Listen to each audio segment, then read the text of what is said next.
존경하는 국민 여러분, 해외 동포 여러분, 문희상 국회의장님을 비롯한 선배, 동료 의원 여러분, 안녕하십니까. 자유한국당 원내대표 나경원입니다.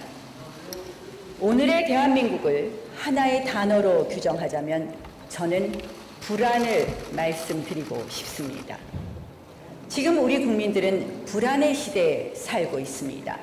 희망이 있는 미래, 오늘보다 나은 내일, 국민들은 이런 장밋빛 구호들이 낯설게만 느껴집니다.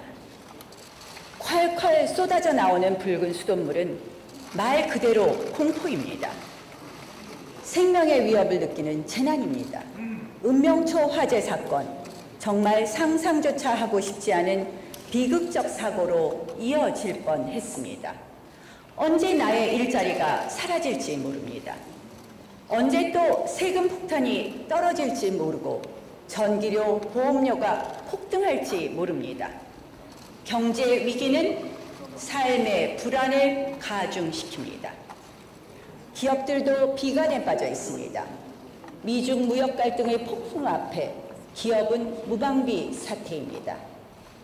최악의 한일 관계는 통상보복으로 이어지고 있습니다.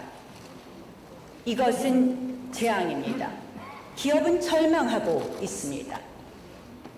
정치 불안은 거의 공포 수준입니다. 대통령이 나서서 국민을 쪼개고 가릅니다. 6.25 전사자 앞에서 김원봉을 추켜 세웠습니다.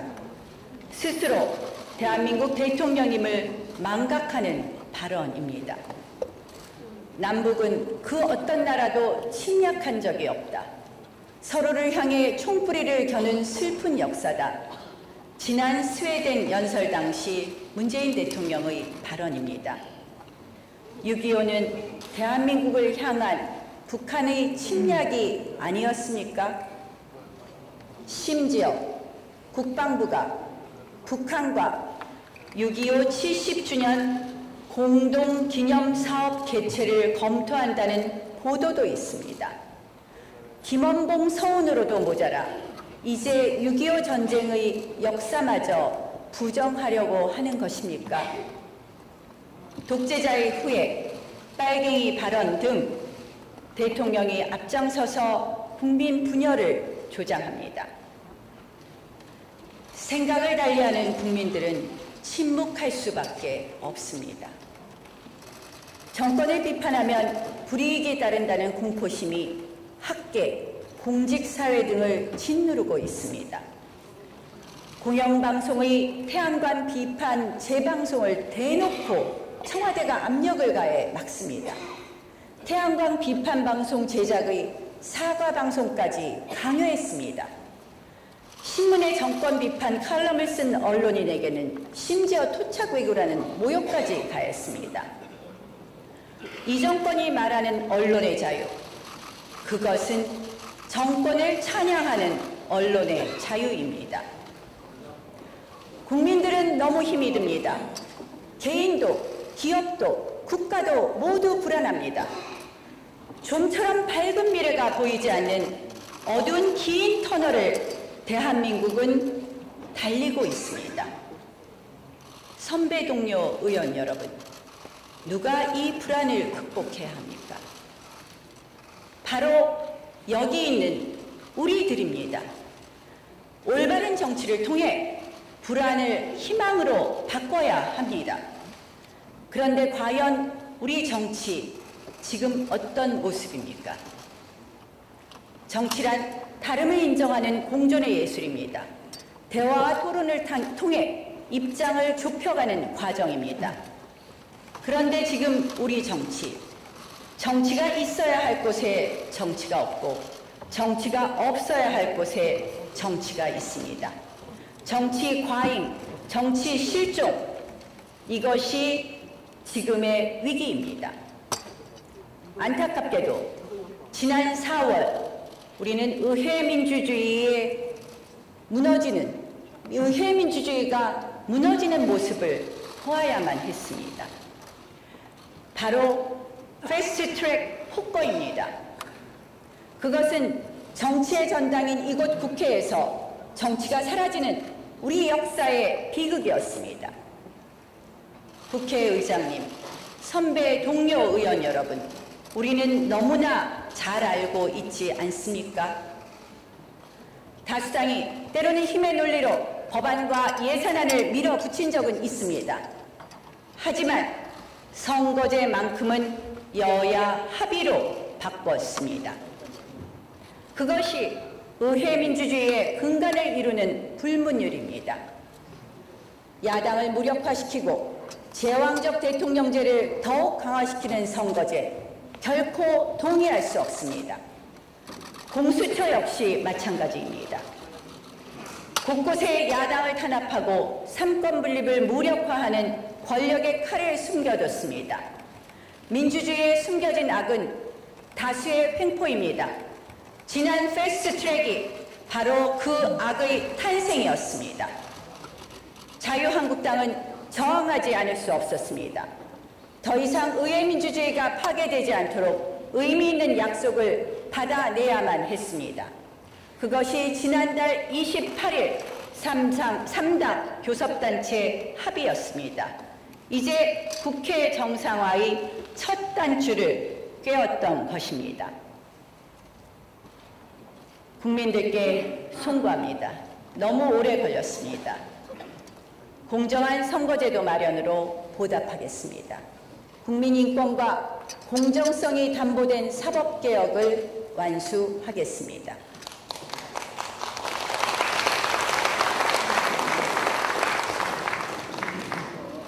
존경하는 국민 여러분, 그리고 선배 동료 의원 여러분, 자유가 없는 민주주의가 오히려 독재 수단으로 오용되고 독재자가 선거를 악용해 득세한 사례를 우리는 역사에서 쉽게 확인할 수 있습니다.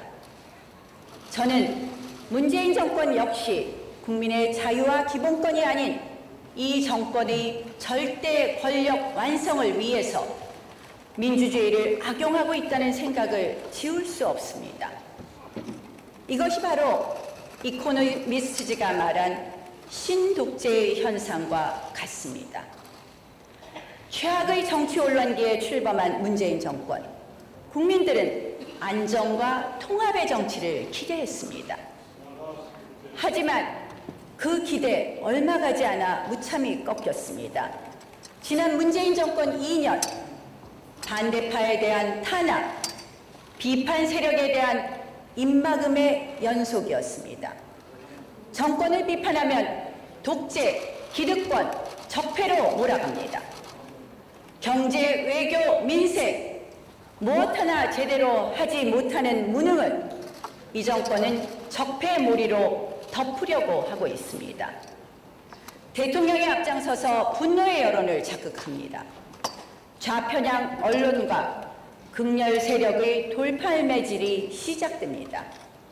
그렇게 문재인 정권은 증오의 정치를 반복해 왔습니다.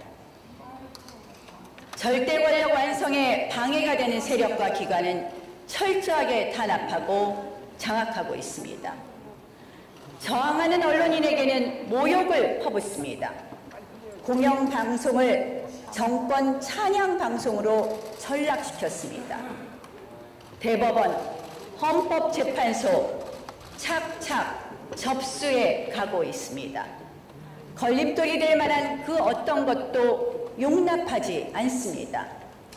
이 사회 전체를 청와대 앞에 줄 세우고 있습니다. 마지막 퍼즐은 지난 패스트트랙 폭거로 현실화되었습니다. 제1야당을 완전히 괴멸시키기 위한 선거법을 여야 합의도 없이 다수의 논리로 밀어붙입니다. 야당의 당연한 저항에 빠루와 해머가 등장했습니다. 그리고 경찰을 앞세워 집요하게 마지막까지 탄압합니다. 샤베스의 집권과 절대 권력화도 민주주의 제도 위에서 이루어졌습니다. 이대로라면 문재인 정권도 방심할 수 없습니다. 독재는 스스로 독재임을 인지하지 못합니다. 야당의 목소리에 귀 기울여 주십시오.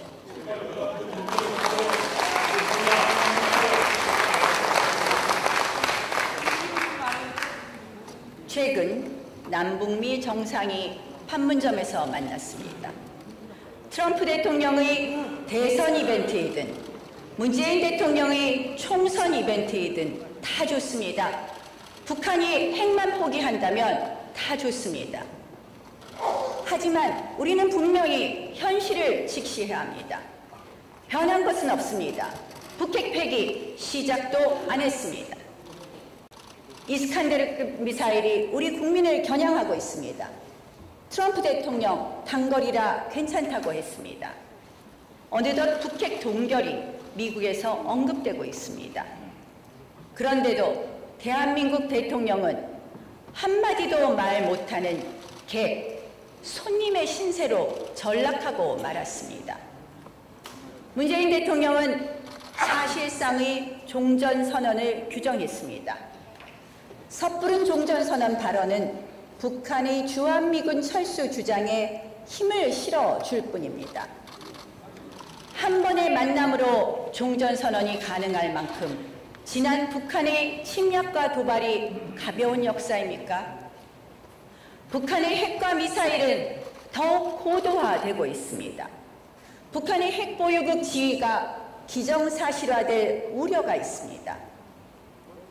제가 지난 3월에 제안했던 대북 특사와 유사한 제안을 어제 이인영 원내대표께서 했습니다. 북한이 듣고 싶은 이야기가 아닌 북한이 반드시 들어야 할 대한민국 국민의 목소리를 전하는 기회가 된다면 자유한국당도 적극 임하겠습니다.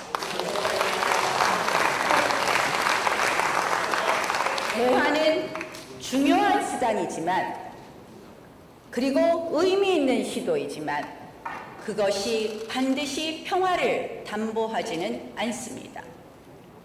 국민 여러분, 무엇이 진정한 평화입니까? 온전히 자유를 누리는 상태, 그것이 곧 평화입니다. 자유가 없는 평화, 그것은 노예 평화, 그리고 거짓 평화입니다. 한반도의 항구적 자유가 한반도의 항구적 평화입니다.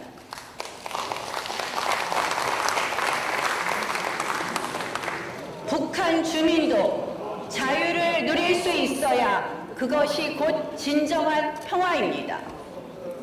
그런 의미에서 문재인 대통령은 북한에 먼저 수시 이산 가족 상봉과 서신 교환을 관철하십시오. 분단의 아픔을 치유하고 북한 사회의 변화를 이끌어내십시오. 한일 관계 역시 자유의 관점에서 복원돼야 합니다. 한미일 삼각공조는 동북아 안정의 핵심 축입니다. 일본 정부는 즉각 통상보복을 철회하십시오. 정치적 갈등을 경제보복으로 가져가는 것, 자유무역에 반하는 매우 부적절한 조치입니다. 문재인 대통령도 전면적으로 대일 외교를 재검토하십시오. 감상적 민족주의, 닫힌 민족주의에만 젖어 감정 외교, 갈등 외교로 한일 관계를 파탄냈습니다. 일찌감치 일본 정부가 통상보복을 예고했음에도 문재인 정부 수수방관하며 사태를 악화시켰습니다. 며칠 전까지만 해도 가만히 있지 않겠다던 외교부 장관, 이제 와서 연구 중이라며 묵묵부답입니다. 청와대는 산업부 핑계를 대고 산업부는 기업 핑계를 댑니다. 무능과 무책임의 극치입니다. 이대로 일본의 통상보복이 계속된다면 우리 주요 산업은 엄청난 타격을 입습니다. 민생은 돌이킬 수 없을 만큼 피폐해질 것입니다. 무능 외교가 민생 파탄마저 가져오는 것입니다. 과거는 잊지 말되 미래지향적인 한일 관계가 필요합니다. 한일 관계 개선을 위한 다차원, 다채널 외교가 시급합니다. 즉각 긴급 의회 외교 추진하겠습니다. 국민 여러분, 우리 경제는 이제 한계에 다다르고 있습니다. 고비용 저효율이 고착화되고 저성장 기조가 장기화되고 있습니다. 이제 우리는 경제 체질을 바꾸고 비효율을 극복하지 않으면 안 됩니다. 그 중에서도 가장 시급한 과제, 바로 노동개혁입니다. 근로자의 권익과 복지를 위해 있어야 할 노조가 집단 이기주의에 함몰돼 대부분의 근로자 또는 예비 근로자의 목소리를 외면하고 있습니다. 문재인 정부는 겉으로는 친노동을 표방하고 있습니다. 틀렸습니다. 문재인 정부 노동정책은 친노조, 친민노총, 그리고 반노동정책입니다. 국회 담장을 부수고 각종 불법 파업을 주도합니다. 고용 세습, 채용 및 승진 비리로 얼룩져 있습니다. 경찰관을 폭행하고 공권력을 조롱하기도 합니다. 이제 민노총은 대한민국 법질서 위에 군림하는 대한민국 최대 권력 조직이 되었습니다. 한마디로 친노조 반노동 정부입니다. 어제 여당 원내대표가 공개적으로 민노총 위원장 구속 수사를 비판했습니다. 여전히 집권 세력이 민노총의 촛불 청구서에서 자유롭지 않다는 것을 보여주는 대목입니다. 이제 거대 노조 역시 대기업 못지않은 막강한 정치 사회적 영향력을 행사합니다. 거대 이익 집단, 권력 집단인 것입니다. 기업의 사회적 책임, CSR도 필요하지만 이제 노조의 사회적 책임, USR도 필요합니다. 노조의 사회적 책임법을 만들겠습니다. 노조의 각종 사업, 내부 지배 구조, 활동 등의 투명성, 공익성 제고가 반드시 필요합니다. 막대한 사회적 비용을 유발하는 불법 행위, 이제 더 이상의 관용은 안 됩니다. 파업 기간 동안 다른 근로자를 고용할 수 있도록 파업 시 대체 근로 허용을 추진하겠습니다. 반드시 불균형 노사 관계를 바로 잡겠습니다. 더 이상 우리 경제가 노조의 발목 잡혀서는 안 됩니다. 각종 개혁 과제가 노조의 의사에 의해 무산되어서도 안 됩니다.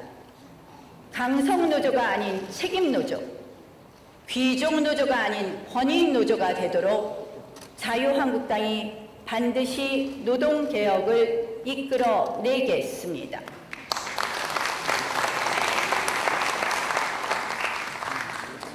낡은 노동법규의 개혁도 필요합니다. 신산업 등장과 시장 다변화에 따라 노동 패러다임도 급격히 변합니다. 휴식과 노동의 경계가 모호해지고 있습니다. 이제 노동법규는 4차 산업혁명에 맞는 노동시장 수요에도 부응해야 합니다.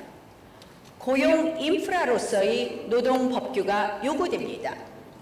그동안 근로기준법의 틀 안에서 근로제도 및 노동관계를 규정해왔습니다.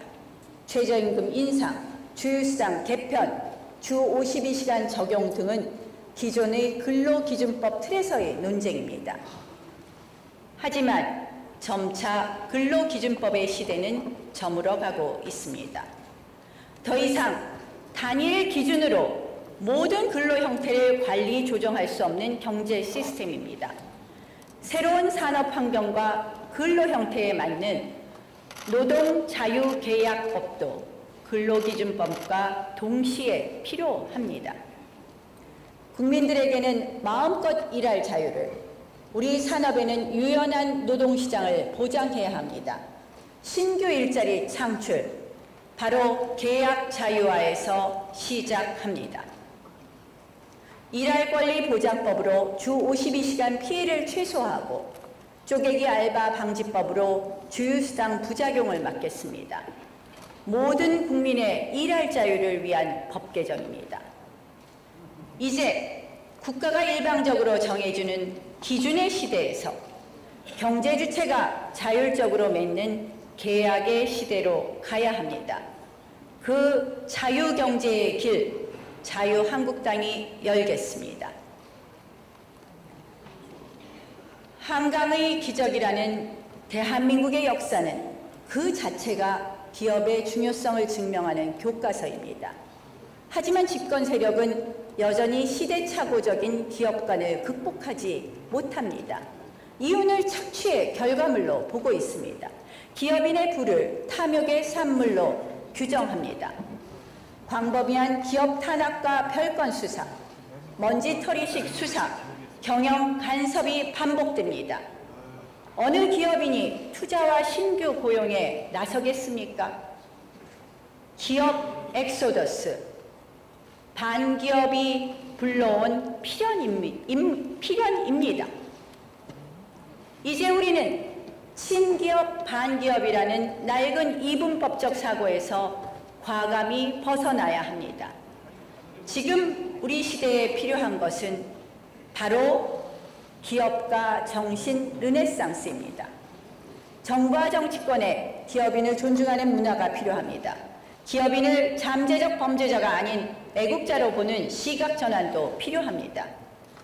우량 기업의 경영 안정과 지속성을 위해 기업 승계에 따른 세부담, 규제를 대폭 완화해야 합니다. 과거 대통령들은 국내 기업의 투자와 고용을 독려하고 해외 진출을 위한 외교적 지원을 아끼지 않았습니다. 해외 기업 유치를 위한 세일즈에도 적극 나섰습니다. 그런데 문재인 대통령에게서는 그런 모습을 찾기 어려운 것이 현실입니다. 투자 유치를 위해 외국 기업인들을 추켜 세우던 트럼프 대통령의 모습을 보면서 씁쓸한 마음이 들었습니다. 자유한국당이 기업가 정신 르네상스에 앞장서겠습니다. 기업인이 인정받고 존중받을 수 있는 사회, 마음껏 도전할 수 있는 열린 사회를 만들겠습니다. 각종 규제 완화와 악법 폐지로 기업인들의 숨통을 틔워주겠습니다. 일할 자유, 기업의 자유, 시장의 자유, 이제 경제의 자유를 허락해야 합니다. 자유가 곧 미래 먹거리 산업입니다.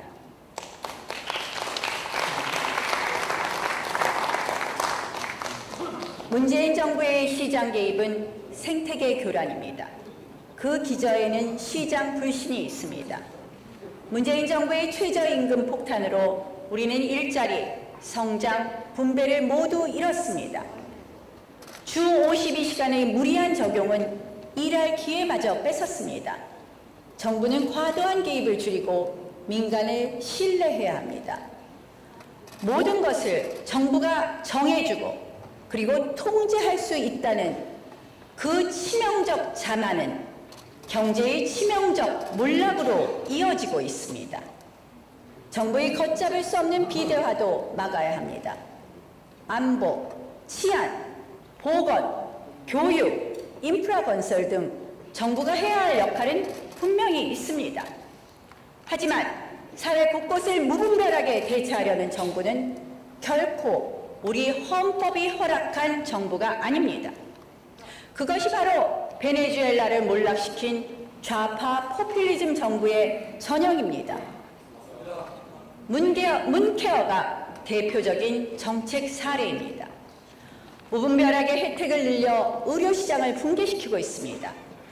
급격하게 고갈되어가는 재원을 채우기 위해 결국 건강보험료 폭탄을 터뜨리고 있습니다. 비현실적인 공약으로 국민의 환심을 산 뒤 그 뒷감당은 국민에게 하라는 것입니다. 문케어가 바로 좌파 복지정책의 무능과 무책임이라는 민낯을 보여줍니다. 우리 당은 건강보험료의 급격한 인상을 막고 건보기금을 정상화하겠습니다. 적립금 사용 시 국회 승인을 받도록 법을 개정하고 건보 재정과 보험료 증가에 대한 종합 플랜을 정부로부터 제출받아 면밀히 검토하겠습니다. 이 정부가 조급증을 내는 추경도 마찬가지입니다. 곳곳에 총선용 퍼주기 사업이 끼워져 있습니다. 통계 조작, 세금 일자리 예산이 숨어 있습니다. 이번 임시국회에서 낭비성 추경은 모두 걸러내야 됩니다. 또한 정말 재해, 재난과 민생을 위한 예산을 만들어야 합니다. 작지만 강한 정부가 필요합니다. 그래야 지속 가능한 복지, 지속 가능한 국가가 가능합니다. 재정은 미래를 위한 투자에 써야 합니다. 국민이 더 자유롭고 안전하게 살아갈 수 있도록 교육, R&D, 국가 기반 시설에 집중해야 합니다. 그리고 성큼 다가온 디지털 이코노미 시대와 4차 산업혁명에 맞는 제도 환경을 정비해야 할 것입니다. 국민 여러분, 선배 동료 의원 여러분, 교육은 미래에 대한 투자입니다. 아이들에게 줄 수 있는 최고의 선물이기도 합니다. 6.25 전쟁 중에도 교실을 열어 아이들을 가르쳤던 위대한 국민성이 있었기에 지금의 번영과 풍요가 가능했습니다. 우리 역시 같은 사명을 띠고 있습니다. 훌륭한 교육으로 우리 아이들의 미래를 열어줘야 합니다. 교육의 다양성, 자율성은 필수입니다. 획일적 교육은 미래의 인재를 길러낼 수 없습니다. 그런데 지금 벌어지는 자사고 죽이기를 보십시오. 한마디로 획일주의에 의한 자율과 창의의 말살입니다. 전북 상산고의 경우 교육감의 전횡은 거의 독재 수준입니다. 운동에 재능이 있는 아이에게 훈련의 기회를 주고 미술에 재능이 있는 아이에게 교습의 기회를 주고 공부를 더 하고 싶은 아이에게 더 높은 수준의 학습의 기회를 주는 것 당연한 일 아닙니까? 우리 공교육은 위기입니다. 교실 붕괴, 잠자는 교실 이미 오래된 현실입니다. 경쟁과 자율이 없기 때문에 하향 평준화되고 말았습니다. 지금은 공교육 대개혁이 시급합니다. 최소한의 자유를 가진 자사고마저 없애겠다는 것, 그것은 역주행의 교육 정책입니다. 오히려 자사고 같은 학교가 더 많아져야 합니다. 공교육에는 경쟁의 가치를 불어넣어 학생들이 질 좋은 교육을 누릴 수 있어야 합니다. 교원 평가제의 내실화, 교육과정의 다양화, 자유한국당이 책임지겠습니다. 개천에서 용이 나올 수 있는 사회, 공교육의 정상화를 통해 가능합니다. 기회의 사다리를 복원하겠습니다. 저출산의 주요 원인인 사교육 부담의 완화를 통해 완화는 역시 공교육 정상화를 통해 이룰 수 있습니다. 전기, 가스, 수도, 통신 등은 이제 우리 삶에서는 없어서는 안 될 인프라입니다. 그래서 우리는 흔히 이런 공공 서비스들을 라이프라인, 생명줄이라고도 말하기도 합니다. 그런데 지금 수도와 전기라는 대표적인 생명줄이 위협받고 있습니다. 먹고 마시고 쓰는데 쓰는 물이 수돗물입니다. 갓난아이를 씻기는 물도 수돗물입니다. 그런 수돗물이 붉은 수돗물이 되어 나오는데 문재인 정부 대책 마련은커녕 원인 규명도 하지 못한 채 전전긍긍하고 있을 뿐입니다. 도대체 우리 상하수도 관리를 어떻게 했기에 이런 무시무시한 재난이 일어날 수 있는 것입니까? 정부가 있어야 할 곳에 정부가 없고 정부가 없어야 할 곳에 정부가 있기 때문입니다. 직무유기와 직권남용, 그것이 바로 이 정부의 성격을 설명하는 두 가지 키워드입니다. 자유한국당은 국회 차원에서 붉은 쏨물 원인을 규명하고 전국 단위의 전수조사를 적극 건의하겠습니다. 국민의 안전보장만큼은 큰 정부가 요구됩니다. 온수관 파열, 싱크홀, 통신구 화재 등 노후화된 시설이 국민을 불안하게 합니다. 이런 사고들이 반복되지 않도록 매년 10조씩 투자해서 10년간 전국의 노후화된 인프라를 교체해야 합니다. 이를 위한 생명안전 인프라 뉴딜을 제안합니다. 국민 세금 바로 이런 데 쓰라고 있는 것입니다. 원자력이라는 에너지 인프라 역시 이 정권의 미신적 논리에 처참히 무너집니다. 탈원전으로 원전 생태계가 무너지고 국보급 인재와 기술이 빠져나가고 있습니다. 우리의 경쟁력과 미래가 빠져나가는 것입니다. 태양광 마피아가 국민 혈세를 축내고 있고 전국의 국토가 무분별한 태양광 설치에 핥히고 있습니다. 심지어 우리 원전 기술을 수출해놓고 그 원전의 5년짜리 하도급 계약을 따는 데 그쳤습니다. 탈원전 하겠다는 정부를 누가 믿고 어느 나라가 자국 원전 정비 독점 계약을 하겠습니까? 그동안 탈원전과 전기료 인상은 무관하다고 이야기해왔던 문재인 정부입니다. 거짓말이었습니다. 결국 요금 인상을 암시했습니다. 이미 눈덩이 적자로 돌아선 한국전력이 여름철 전기요금마저 깎아준다고 합니다. 결국 3천억 원 적자를 추가로 떠안아야 합니다. 그 돈 누구의 돈입니까? 바로 국민의 돈입니다. 국민의 세금으로 보전해 준다는 것입니다. 국가 기반 시설이 정권의 이해관계에 휘둘립니다.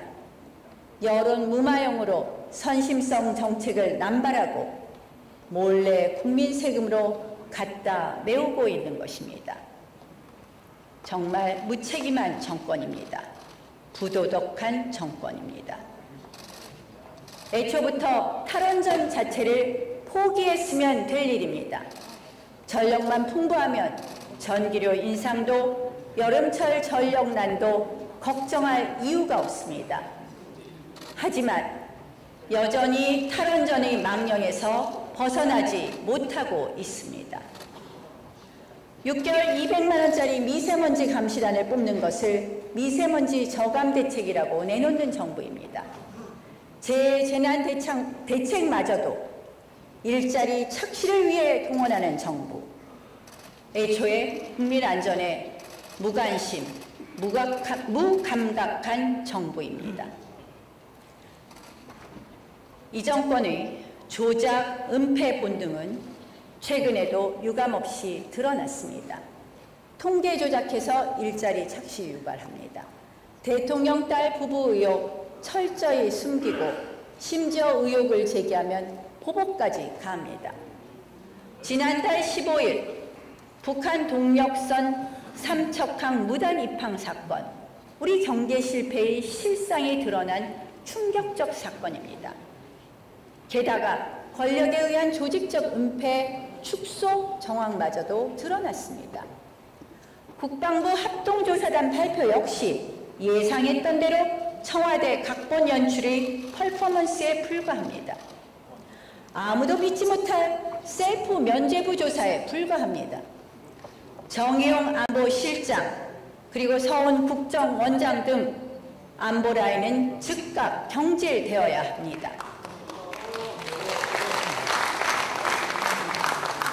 당연히 청와대, 국정원, 국방부, 통일부 등 관련 기관 전부를 대상으로 한 국정조사가 필요합니다. 교과서 조작 사건 역시 마찬가지입니다.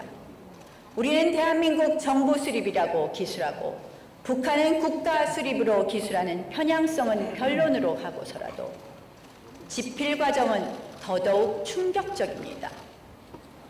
집필자를 배제하는 것도 모자라 심지어 도장을 훔치는 문서 조작까지 사주했습니다. 이는 학자의 양심을 훔친 것입니다. 이 정권에서 다른 교과서 역시 비슷한 수법으로 조작됐을 가능성을 배제할 수 없습니다. 국정교과서 집필, 출판, 인쇄제도 전반에 걸친 국정조사가 반드시 필요합니다. 추가로 현재 배포된 해당 교과서를 전량수거해서 전부 폐기해야 합니다.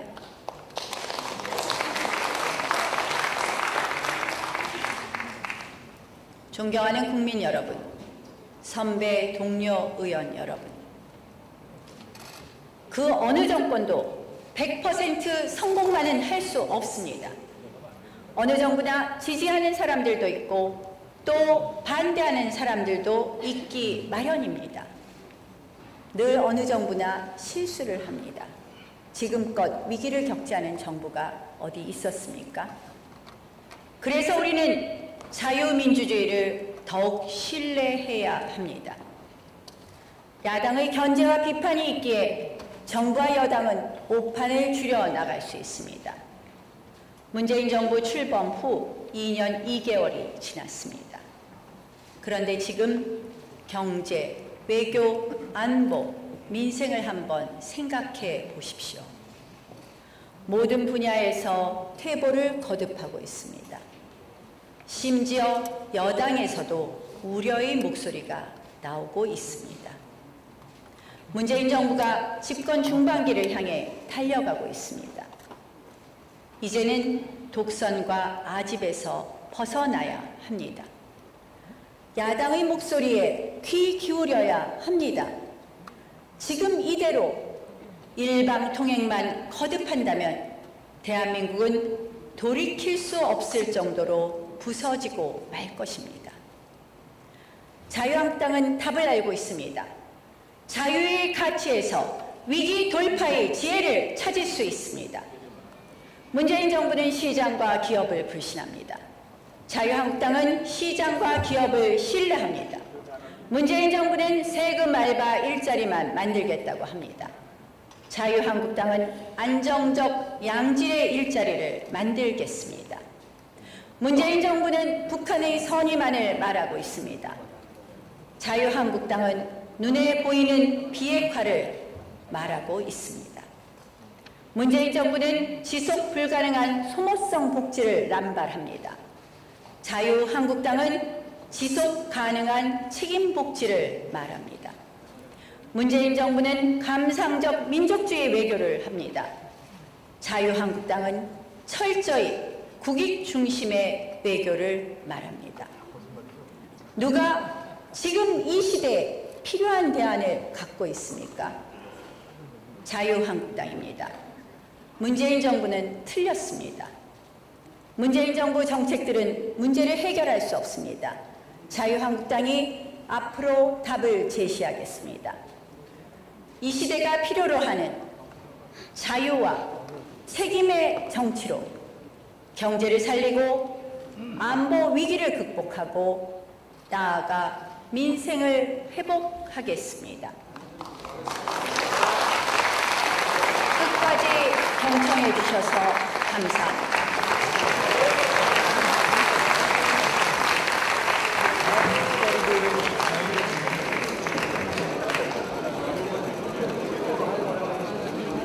나경원 원내대표 수고하셨습니다. 오늘 회의는 이것으로 마치겠습니다. 사안회를 선포합니다.